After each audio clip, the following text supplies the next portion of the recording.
UAE अपने सख्त कानूनों के लिए पूरी दुनिया में जाना जाता है। यहाँ पर बच्चों की सुरक्षा को लेकर बेहद सख्त कानून है। इसी कानून के तहत उत्तर प्रदेश के बांदा जिले की रहने वाली शहजादी नाम की महिला को दुबई की अदालत ने फांसी की सजा सुनाई है। शहजादी को एक मर्डर केस में दोषी ठहराया गया है। उसने फोन करके अपने परिजनों को पूरी बात बताई। इसके बाद उसके माता पिता के आंसू रुकने का नाम नहीं ले रहे हैं।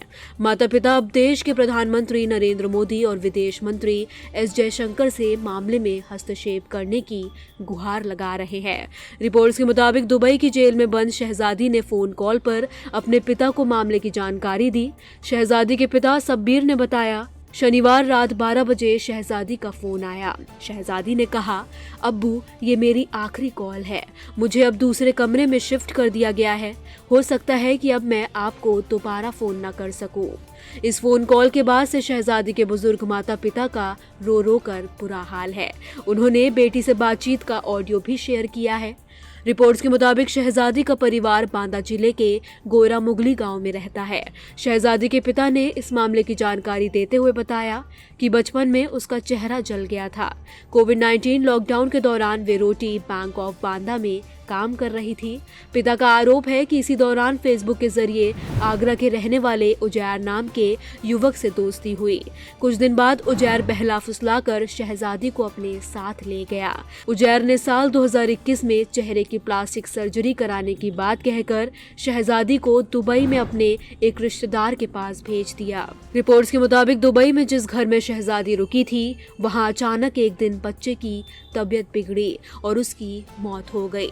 इस घटना के बाद बच्चे के माता पिता ने शहजादी पर हत्या का आरोप लगा दिया। पुलिस की जांच के बाद अदालत ने शहजादी को फांसी की सजा सुना दी, जो वहां की जेल में बंद है।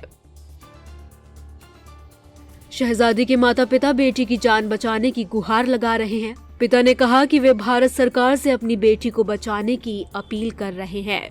उन्होंने कहा कि फोन कॉल के बाद से उन्हें अपनी बेटी की कोई जानकारी नहीं मिली है। उन्होंने ये भी बताया कि उनकी आखिरी बार शहजादी से 10 मिनट बात हुई थी। ये पहली बार था कि उसने 7 मिनट से अधिक बात की। उन्होंने आगे कहा कि उनकी बेटी बेगुनाह है, उसे जबरन फंसाया गया है। वे पिछले 2 साल से दुबई की जेल में बंद है।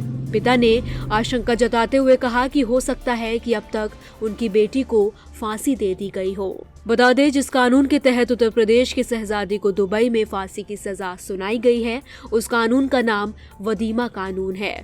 इस कानून के अनुसार अगर किसी व्यक्ति की लापरवाही की वजह से बच्चे की जान चली जाती है तो उसे कड़ी सजा मिलने का प्रावधान है। वदीमा कानून, जिसे यूएई में चाइल्ड राइट्स लॉ भी कहा जाता है।